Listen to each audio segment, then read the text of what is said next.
Bonjour à tous, on se retrouve pour une nouvelle position. Ici on va prendre les noirs.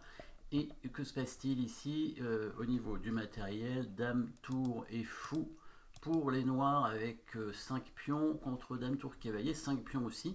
Un pion blanc a l'air quand même en danger, hein. C'est au noir de jouer évidemment. Il pourrait être pris assez rapidement. En plus on notera que le roi blanc a un souci avec le contrôle de la case de fuite ici sur la deuxième rangée, hein, par le fou. Donc ce fou très dangereux et possibilité assez rapide pour la dame de venir faire échec.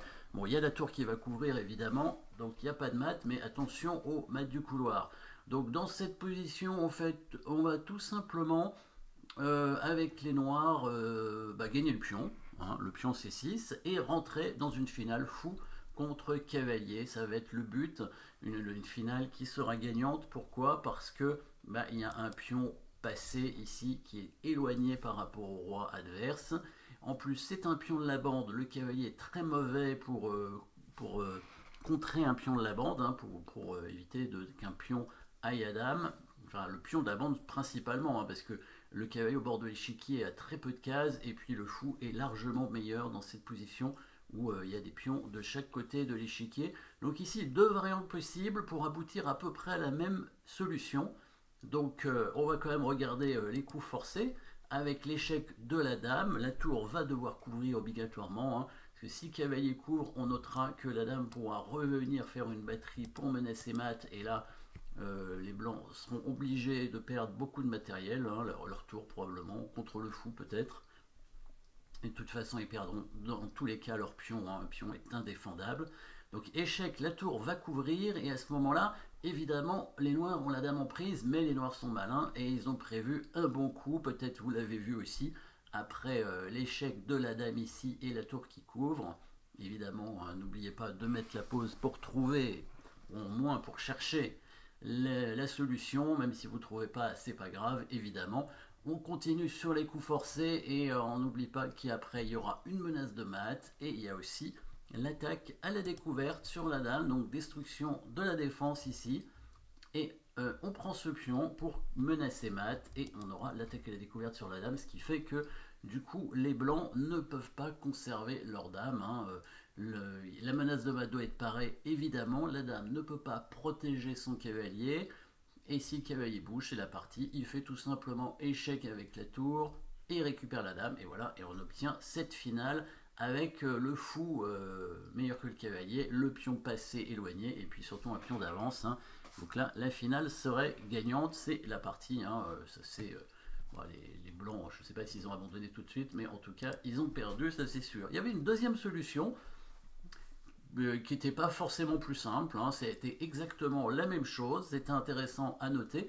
Donc là, le coup le plus simple a priori pour les noirs, c'est de prendre le pion finalement, hein, avec le fou évidemment, parce que on notera quand même que le fou est en prise au départ, hein. Donc soit on fait échec, là les blancs n'ont pas le temps de prendre le fou, soit on bouge le fou et du coup on prend le pion, parce que on a quand même envie de prendre ce pion passé, c'est logique. La dame est attaquée, elle n'a qu'une case, il n'y a pas d'échec, il n'y a rien. Une seule case pour la dame. On vient en D8, hein, ouais, il n'y en a pas d'autre, hein. Donc on vient en D8, et là, les noirs vont pouvoir faire exactement la même chose que tout à l'heure, mais ce sera d'une façon différente, évidemment. Donc ici, alors on pourrait à la limite bouger la tour et conserver les pièces, mais c'est pas naturel, parce que en finale, quand on a un pion d'avance, on essaye d'échanger les pièces, hein. C'est le principe des finales, quand on a du matériel en plus, c'est les échanges de pièces, pas les échanges de pions, mais les échanges de pièces, parce que moins il y a de pièces sur l'échiquier, plus le matériel aura d'importance, hein. Surtout le pion passé, il ira à dame plus facilement. Donc ici, les noirs veulent échanger les dames, et aussi les tours même, hein. Du coup, ils vont trouver, bon c'est pas la partie, mais ils pourraient trouver en tout cas une suite de coups qui va forcer les échanges. Donc vous pouvez chercher évidemment, mais on reste toujours sur les coups forcés. Avec l'échec de la dame en B1, il va toujours être obligé de couvrir avec sa tour, hein. S'il couvre du cavalier, c'est la même raison que tout à l'heure, on va mettre la dame sur la diagonale du fou. Donc si on va faire échec, s'il court avec le cavalier, hop, la dame revient, va menacer mat, et ça va forcer probablement les blancs à donner leur tour sur le fou pour éviter le mat. Du coup, il va couvrir avec cette tour. Après Dame B1 échec, hein, il va couvrir avec sa tour, et là, évidemment, vous avez trouvé la suite. Toujours avec le mat du couloir, on élimine à nouveau le défenseur, voilà, on prend la tour, le cavalier qui est obligé de reprendre, et maintenant avec la tour, on vient attaquer la lame, et on va menacer du coup de descendre sur D1, donc c'est une menace de mat. La dame blanche est obligée de prendre la tour, hein. Il n'y a pas d'autre coup pour éviter le mat, sinon bah si, il peut donner sa dame sans prendre la tour, mais alors là c'est vraiment pas bon du tout. Mais dans tous les cas, la position serait perdante. C'est à peu près la même chose que dans la partie.